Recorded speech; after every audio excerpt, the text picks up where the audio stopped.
Heyo everybody, welcome back to another extended look at one of Warcraft's characters. I am sometimes known as Necroxis, I think, and today we're taking a look at a character who I believe had a huge amount of potential as a polarizing and interesting figure and an anti-hero, who Blizzard ultimately wrote off as a crazy villain. And her name is Maiev Shadowsong. As per usual, we're going to cover Maiev's history, and afterwards I'll explain why I'm disappointed in the role that Blizzard seems to have regulated her to. Alright, let's get started. Maiev Shadowsong was a relatively unknown member of the ancient Sisterhood of Elune society, who were dedicated to worshipping the Night Elves goddess Elune prior to the War of the Ancients. The only known other member of the Shadowsong family is Maiev's brother, Jarad, who had become a captain of the Suramar Guard, the city in which the Temple for the Sisterhood resided. The siblings, however, had estranged due to unknown reasons to this day. It is important to note that the Shadowsong family did not possess royal blood, and was not particularly wealthy either, and as such, the Shadowsong siblings had to prove themselves with their skill instead. When the Legion invaded Azeroth, Maiev joined the Sisterhood and also joined the Resistance, which was led by Kurtalos Ravencrest. During the invasion, the High Priestess of the Sisterhood, Dejana, was killed by the demon Hakar the Houndmaster, who, by the way, holds no relation to the pseudo-Loa that the Amani trolls worship that has the same name. With Dejana's dying breath, she appointed Tyrande Whisperwind to the High Priestess position, an act that angered Maiev. However, Maiev knew better than to try and protest the decision amidst the war. This event, however, begins a long tradition of animosity that Maiev feels towards the High Priestess.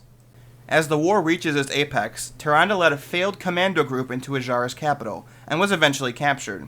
Thus, the title of High Priestess fell to Tyrande's second-in-command, who was also quickly killed during the battle.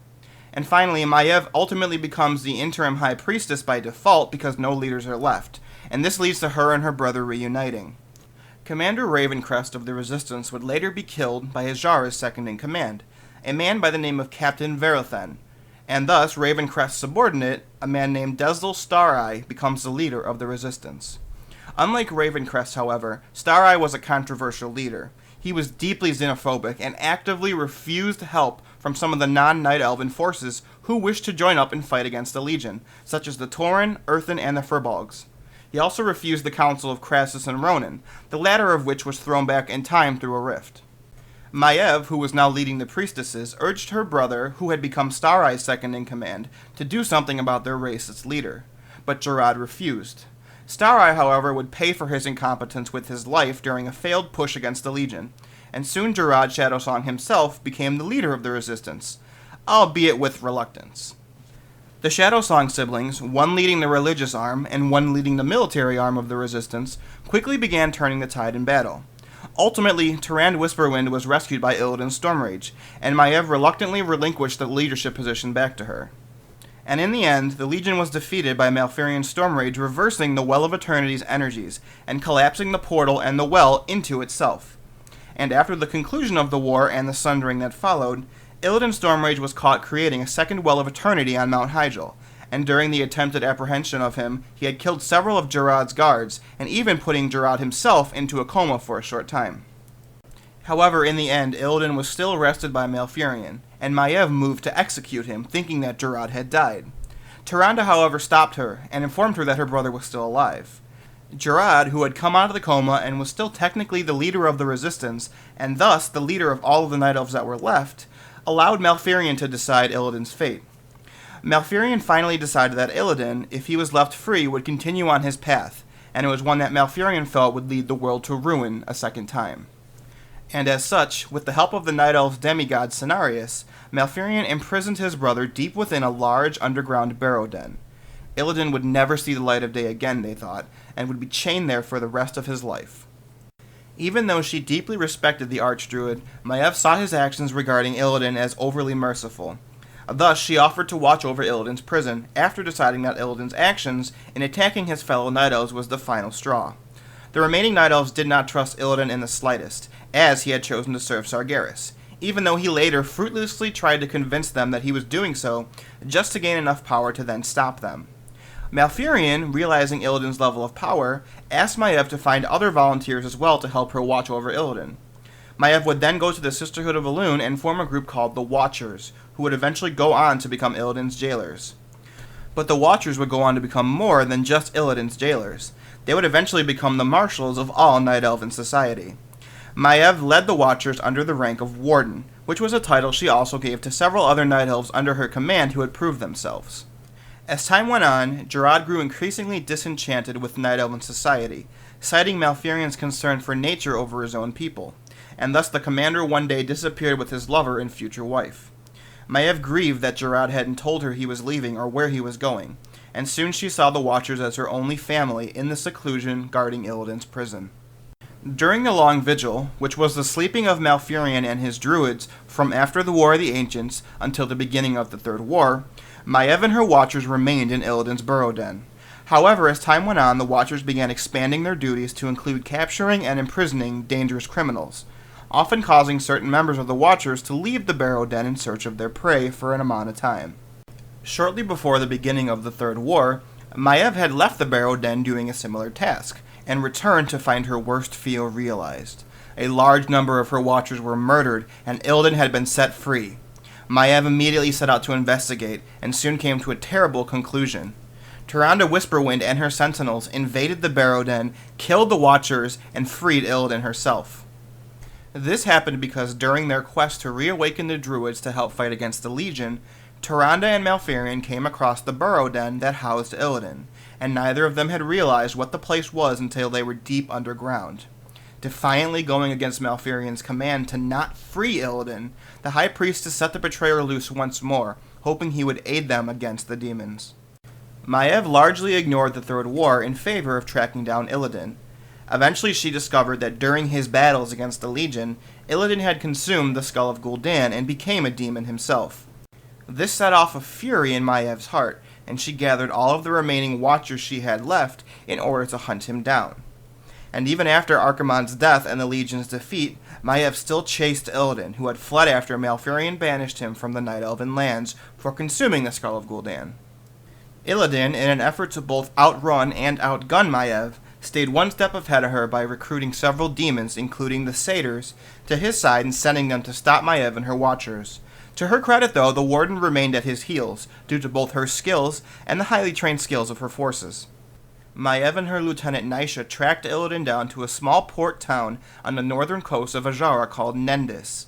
Arriving at the town, Maiev found it completely destroyed by these strange scaled serpentine creatures called the Naga, who were serving the betrayer. While Illidan's Naga fought against Maiev's Watchers, Illidan stowed away on a ship and fled across the sea. Killing the Naga at the city, Maiev and her Watchers then take control of the remaining boats and chase Illidan down into the sea towards the Maelstrom. They eventually come across a strange set of islands not on any of their maps, and they land their forces on them. Maiev seemingly recognizes them as the remains of Suramar, where they once resided, which had also sank during the Sundering. Naisha suggested that the city was razed recently for some nefarious purpose, and Maiev commented that few people in the world had that much power left.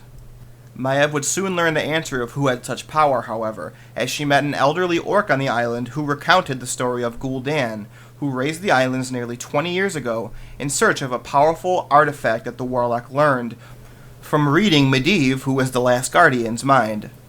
About 850 years ago, Awen, the guardian of Tirisfal, fought against an avatar of Sargeras in Northrend, and while the battle was fierce, the guardian won out, ultimately defeating the Dark Titan's avatar.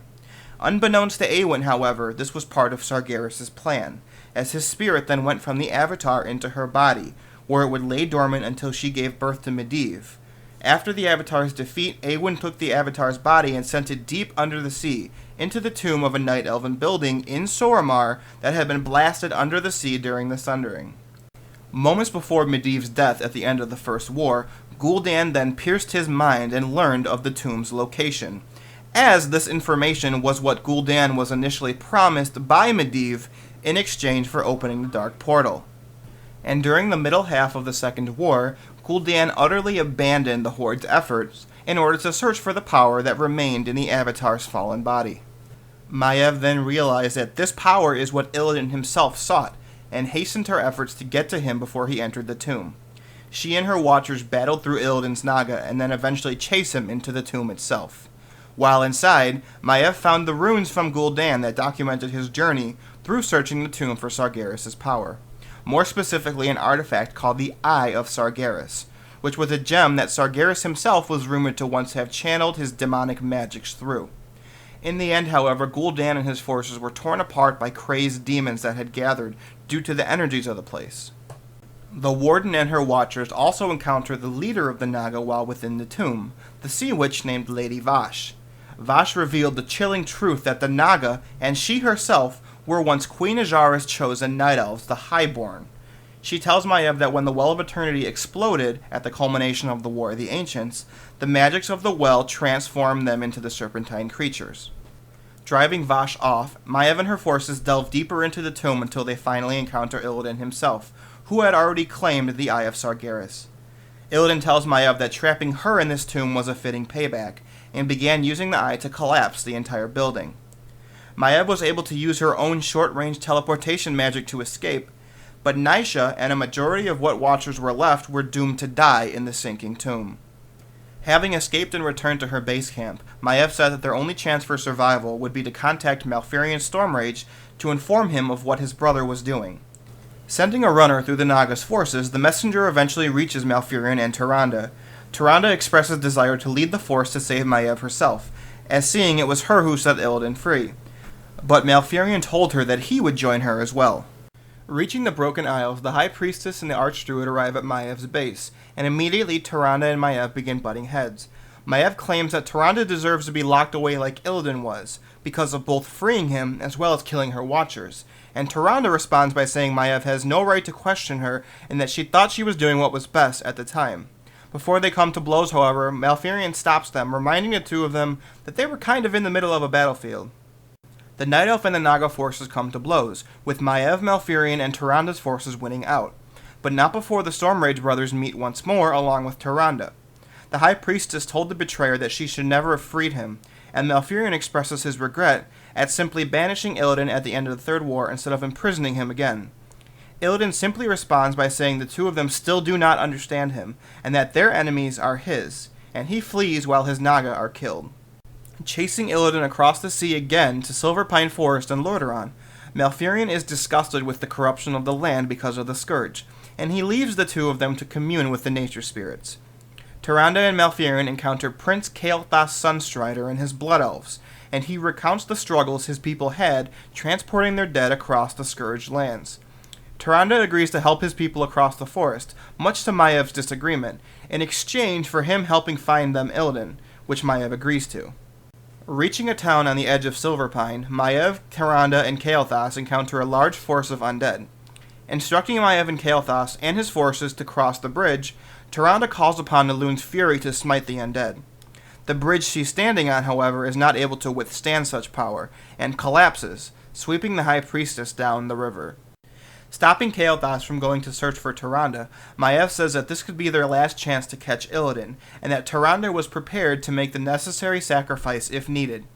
The two of them track Illidan down to the ruins of the city of Dalaran, where Malfurion meets up back with them. Malfurion tells the two that he had a vision where Illidan was tearing the land in the north asunder, and then questions where Tyrande is. Maiev lies to the Archdruid, telling him that she saw her being torn apart by the undead, and reminded Malfurion that they would not even be here, and thus to Tyrande's supposed death if it wasn't for Illidan, and pinning all of the blame on him. In his angered grief, Malfurion focuses solely on finding and punishing Illidan, which was the purpose of Maiev's lie. With the help of a paladin of the Silver Hand, Kael'thas, Maiev, and Malfurion push into Illidan's base and kill his Naga summoners casting his spell through the Eye of Sargeras. Having stopped his brother once again, Malfurion told Illidan that for his actions he had sentenced him to death, with Maiev enthusiastically volunteering to executing him herself. It is now that Illidan reveals what his plan had been all along. Illidan summoned the Naga, traveled to the tomb of Sargeras, retrieved the Eye of Sargeras, and came to the ruins of Dalaran to cast a spell that would destroy the Lich King's frozen throne in Northrend, which would only affect the undead. Malfurion counters this by saying Illidan gave no thought to his actions, and that following him to Dalaran cost Tyrande her life. This revelation shatters Illidan, who had told Tyrande not to follow her back on the Broken Isles. Kael'thas then speaks up, much to Maiev's dismay, and says it was premature to announce Tyrande dead, explaining that she was merely swept downriver and not killed. Turning his fury to Maiev now, Malfurion traps her in vines, asking her who is the real betrayer. Malfurion joins up with Illidan to search for Tyrande, and they eventually find and rescue her from the undead that was encroaching on her position. During the Stormrage brothers' rescue of Tyrande, Maiev freed herself, gathered what few Watchers were left, and caught up to Tyrande and Malfurion moments after Illidan had left through a magical portal, and both parties actually bidding the other a fond farewell. To Maiev, this was a travesty. They let Illidan go free. Illidan, the demon who was willing to corrupt himself, the forest, and numerous other creatures with arcane magics. The demon who buried her family in that forsaken tomb. The demon who nearly caused irreparable damage to Azeroth. Tyrande and Malfurion, the quote leaders of the Night Elven government, decided that none of that mattered because Illidan helped Malfurion save Tyrande. In Maiev's mind, if her own government would not see Illidan brought to justice and avenge her fallen Watchers, then she would herself. After seeing Illidan escape through a portal, Maiev and her soldiers follow him through without a second thought. After it closes, Malfurion claims that Maiev had lost herself in her mission, and that she had become vengeance itself. When she and her forces arrive on the other side of the portal, they find themselves on Draenor, the Orc homeworld. Maiev soon learned that Illidan left his Naga back on Azeroth, and alone he was easy to recapture. Incapacitating him with a magical sedative, Maiev was in the process of moving him back to her main base of operations on Draenor when Illidan's forces had arrived. The Naga traveled to Outland with their new allies, the Blood Elves that Maiev once allied herself with. The Blood Elves wound up allying with Lady Vashj and her Naga after being declared traitors by Grand Marshal Garithos of the remaining Alliance forces. With the Blood Elves and the Naga working against her, Maiev and her forces were too few in number to hold off for long. Their forces were defeated, and Illidan's forces freed him.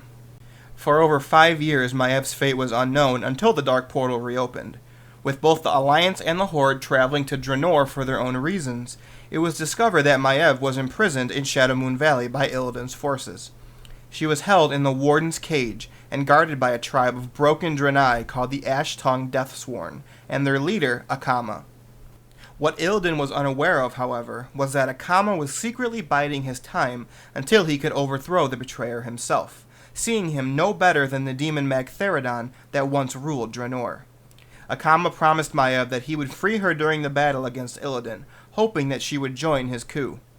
Maiev states that when she kills Illidan, because she will, it will not have been because of Akama's manipulations. When Black Temple was besieged by a combination of Eldor Scryer and the Naru of Shatrath, Akama frees Maiev, urging her to unleash her rage on Illidan's forces. Instead, she splits off from the attacking force to go after Illidan alone, eventually making her way to the top of the temple. Here, she witnesses a group of adventurers, at the behest of the invading forces, fighting against Illidan. The adventurers put up a brave fight, but Illidan gains the upper hand. It is at this moment that Maiev makes her move, saving the adventurers and joining the fight. As they continue their battle with Illidan, Maiev helps, laying traps and attack Illidan while decrying all that he had done, from killing Naisha to forcing her to watch over him for 10,000 years and more. In the end, Illidan is defeated and he collapses. As he lay dying, Maiev gloats that he is beaten, but Illidan responds that the huntress is nothing without the hunt, and then he dies. Maiev admits that Illidan was right, and she feels nothing and is nothing without him. As Akama reaches the temple's roof and congratulates the adventurers, Maiev disappears once again to places unknown for a few years. She began searching for something to live for after the death of the man she hated for millennia. Eventually she leaves Draenor and returns to Darnassus after the Cataclysm to join the Night Elven people. Despite leaving Tyrande for dead years ago, Maiev is permitted to rejoin her people, and she begins training a new generation of Watchers, including some who were fanatically loyal to Maiev's cause and philosophy. In Darnassus, Maiev witnessed the permission of the Worgen and the Highborn into the city, an act that secretly enraged her. She hated the Highborn for all that they had done during the War of the Ancients, and she was disgusted with the Alliance forcing the Night Elves into their politics. It is also during this time that Maiev's brother, Maiev Shadowsong, returns to the Night Elves.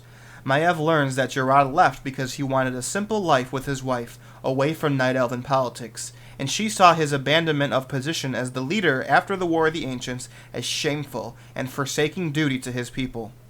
When the two meet, it is initially a bitter reunion. However, Maiev begins to soften towards her brother after he sympathizes her for all she had gone through in her line of duty.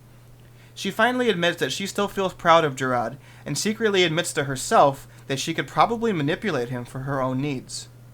During the Alliance's inner conflict about whether or not to allow the Worgen to join their faction, a highborn mage in Darnassus is killed and left on the Watcher's training ground.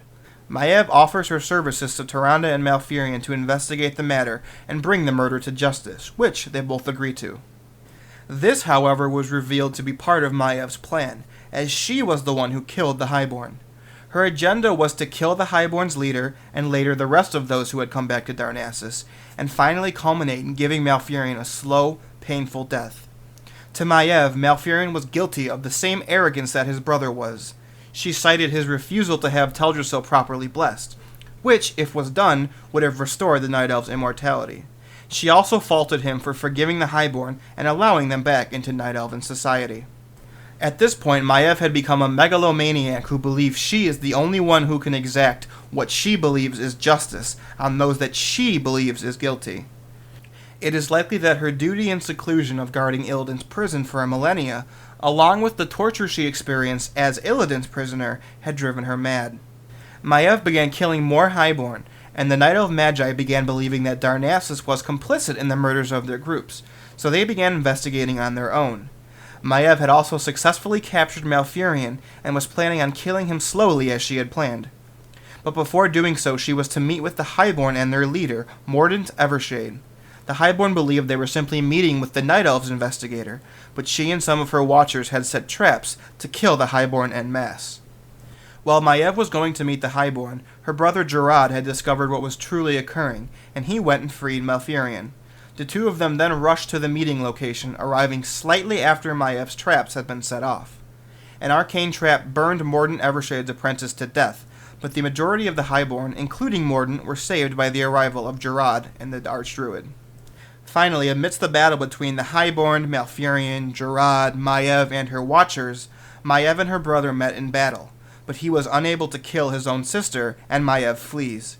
Most of Maiev's new watchers were also killed, and Maiev vowed that she would be the one to restore the Night Elves to greatness. Finally, with Maiev gone, Tyrande agreed to reform the Watchers once again, still seeing a need for them. She allowed those who remained and were not complicit with Maiev's plan to stay and train alongside her sentinels. Gerard also accepted leadership of these new Watchers, and they became the new security force for Darnassus, sworn to hunt down the Night Elves' enemies, with their first target being Maiev herself.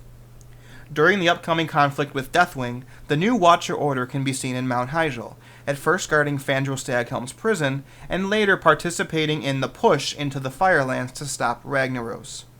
Now let's move on to some personality traits of the Warden. Maiev is exceptionally driven, always concerned with her duties or latest assignment. She absolutely despises arcane magic, as can be seen with her refusal to even consider the Highborn rejoining the Alliance. And while she hates the power of the Magi, she also fears it, remembering all that Ashara had caused during the War of the Ancients, as well as Illidan's own actions. And while Maiev is passionate about her hatred for Illidan, she is utterly cold in the truest sense of the word in every other regard. She grew up largely alone, and spent thousands of years underground, devoid of contact with anybody except her watchers. She does not care for the company of others, and refuses to let interpersonal relationships interfere with her cause. The only people Maiev care about and are loyal to are her own watchers. She is determined to ensure they come to no harm, and as such, the murder of Naisha and a large portion of her watchers in the tomb of Sargeras by Illidan was an enormous blow to both her heart and her mind, eventually driving her to just blind hatred of the betrayer. She always sees things in black and white, and eventually loses all belief in rehabilitation or redemption, and these are two key things that those who follow Elune are taught to expect. As such, Maiev refuses to forgive any association with the Legion or Ajara, such as with Illidan or the Highborn. She even proclaims that the orcs she meets on the Broken Isles should have been punished for what Gul'dan and his clan did, which he was once a part of, in raising the Isles. Maiev is ultimately just a sad tale of revenge that, once accomplished, meant that she literally became nothing, even admitting so herself. Her first motivation was just to guard over Illidan's prison for his punishment, and once he escaped, she only sought to stop him from killing anybody else. However, after losing all of her watchers, which were her family, her mind devolved into becoming basically a being of pure vengeance itself. Finally, in combat, Maiev is absolutely deadly, preferring to strike vulnerable targets who are distracted with her forces. She is known for using multiple projectile knives from a distance, or her Umbra Crescent for melee combat.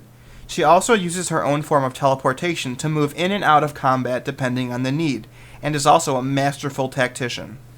Even in Wolfheart, in which Blizzard already argues that she's insane, she has planned out an elaborate series of events to cause the downfall of Malfurion. It seems that the devolving of her mind did not devolve her tactical ability. Now we're going to move on to the last section, which is the opinion section. Now this video, it's probably not going to be too long, because I think I'd begin ranting, because I really loved Maiev as a character throughout Frozen Throne and Burning Crusade, and I really dislike how she ended up.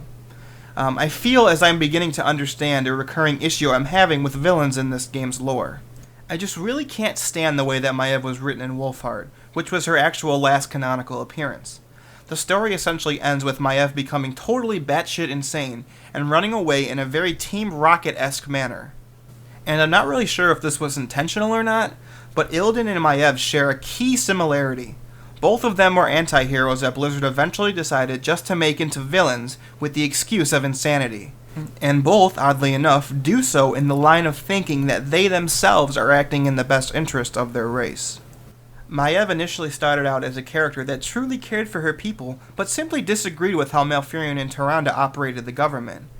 And in full disclosure, it's easy to see why Maiev thinks this way. Tyrande and Malfurion often rule by simple opinion regardless of what anybody else thinks. In my opinion, they come across as governing on a whim. They don't like arcane magic? Well, I guess it's permanently banned now, regardless of the arguments of people who are in favor of it. Illidan sacrifices his very being as a night elf to ensure the Legion's defeat? Well, I guess we'll just banish him instead of thinking of any of the benefits of his actions. I do find it interesting, though, that compared to Warcraft 3 and Frozen Throne versus the World of Warcraft lore, that Malfurion and Tyrande apparently have become beacons of morality, such as when they argue for including the Gilneans into the Alliance. So it's not exactly hard for me to see Maiev's point of view. And, as I mentioned earlier, in the personality traits section, she basically devolves during her quest for vengeance. It isn't really a novel concept, but I still found it interesting nonetheless, especially in a world with such few anti-heroes. But all of that is ruined in Wolfheart when Maiev transitions to simply totally insane. What is with Blizzard turning anti-heroes into just being crazy? We see it with Illidan, we see it with Maiev, we saw it with Fandral Staghelm, and honestly I wouldn't be surprised if we saw the same thing happening with Wrathion. And admittedly that would be intensely annoying and angering if they actually did this, but it seems likely based on their previous track record. Speaking about Fandral Staghelm, Maiev could have so easily slipped in that exact same role if they didn't just make her completely crazy at the end of Wolfheart. She had the same type of mentality towards Tyrande's leadership as Fandral did, and that was one of Tyrande being an inept leader. And it would set up a dynamic that the Alliance is sorely lacking, and that dynamic is one of conflict within its own factions. Not as bad as the Horde's was, which is actually causing it to literally splinter from within, but conflict provides the opportunity for not only interesting storylines, but also gives the opportunity to look into the Alliance's races in particular. In the same manner that we've gotten a pretty deep look into the Dark Spirituals in the Mists of Pandaria storyline. I'm not sure why Blizzard refuses to have factions within each side having legitimate conflict issues with one another.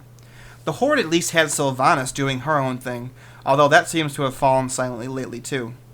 The ending of the Siege of Orgrimmar is surely going to coalesce the Horde forces once again, and the entirety of the Mists of Pandaria storyline is for the Alliance is doing the same, as you can see from my 5.3 review video. The one remaining rogue faction, if you could even call it that in the Alliance, is the Dark Iron Dwarves, and they are reined in completely in 5.3. But really, even as I argue this, you can argue that the Horde doesn't have really an issue with this, because Blizzard seems at the very least, willing to give the Horde some more inner conflicts. But if we take a look at the Alliance, the humans haven't had inner conflict in a long time. In fact, I'm fairly confident in arguing that the only person who was doing that, and that wasn't on Team Rin, was Lady Katrana Prestor. And it isn't because she cared about the humans and disagreed, it's because she was a Nixia. And all of the conflicting elements in the Stormwind story, such as the Defias and the Stonemasons and the House of Nobles, All of them were ultimately because of Onyxia trying to get more power. So the humans are out. The gnomes, on the other hand, don't exactly have the population luxury for having inner conflict, and the Janai have never had any conflict or story at all. As for the Worgen, their entire shtick is that they literally went under a rebirth into their new mentality. So, after they get accepted into the Alliance, there's really no conflict there either. And from a storytelling standpoint, the Tuushi Pandaren just basically don't exist outside of the Pandaren starting zone. All we had left were the Night Elves and the Dwarves. For the Dwarves, the Bronzebeards and the Wildhammers were pretty happy with one another, and all we had left were the Dark Irons under Moira. And Moira had such potential to also be a fascinating anti-hero. She had an absolutely legitimate claim to Ironforge, and it was simply because the other two dwarven factions didn't like her. She had the respect of her Dark Irons, she was a fairly powerful priestess, and she is the only heir to the Bronzebeard legacy. And, for the thing I like the most, is she just didn't give two shits who disagreed with her. I'm not willing to say 5.3 ruins this. In fact, I think her actions in 5.3 are completely reasonable. But from the angle of conflicting viewpoints within the Alliance, it discounts the dwarves entirely because 5.3 solves that problem. So, who did we have left? The Night Elves. Fandral Staghelm, before he learned he was legit crazy pants instead of just being an emotionally scarred figure, was the only Night Elf in any significant power base to stand against Tyrande and Malfurion. And then what happens? He becomes a raid boss. Maiev had very legitimate reasons for disliking Malfurion and Tyrande too, almost the same ones as Staghelm did. And she had the respect of her watchers, and she is quite a powerful fighter. She could have very easily provided some interesting alliance conflict for the Night Elves. She represents that old school way of thinking, the way that the Night Elves shouldn't be involved in the Alliance's politics. They even bring that up in Wolfheart, but they discount it completely by making her crazy. But no, now she's just an insane villain like Fandral, surely to become a raid boss at some point. In the end, it's a tragic loss of a truly fascinating anti-hero. The Night Elves seem doomed to have their morally gray characters become crazy and then get killed off at raid bosses. Morden Evershade, I'm looking at you if the Night Elves actually get any new lore. It's such a waste, and so much was the outrage over Illidan that Blizzard has basically told us that they're going to bring him back in some way. And you know what? When he does, I'm 100% positive Maiev will be introduced as a raid boss, instead of as an interesting faction within the Night Elves who opposes Illidan's return. She has so much potential, and she's just being completely wasted. Blizzard, again, why are you doing this? You can make new, interesting villains like the Shah. You don't have to take morally great characters and make them crazy just to have more story. It's just such a waste. That's the best way I can describe it. Well, that's all she wrote. Thanks for watching, everyone. If you disagreed with anything I've said here, either in the history or the opinion portion, feel free to leave a comment below. I most certainly will check that out. If you like this video and you would like to help me out, you can do so by liking, favoriting, and subscribing. But if you want to go that extra mile, the best thing you could do to help me out was to share this video with people you think would find it interesting, at least my ramblings interesting. If you have any friends who are interested in the lore, send them my way and I'll be eternally grateful. Finally, if you have any suggestions for characters you want to see me do next, include those in the comments below. I've done 2 Alliance characters in a row now, at least I consider Maiev mostly an Alliance character, so I'm going to either do a neutral or a Horde character next. Let me know what you guys want and I'll try to deliver. Thanks again, everybody. My name is Necroxis, and I will see you for the next Warcraft character examination video. Remember, there's always more Warcraft lore to explore, and I hope you do that with me. Farewell.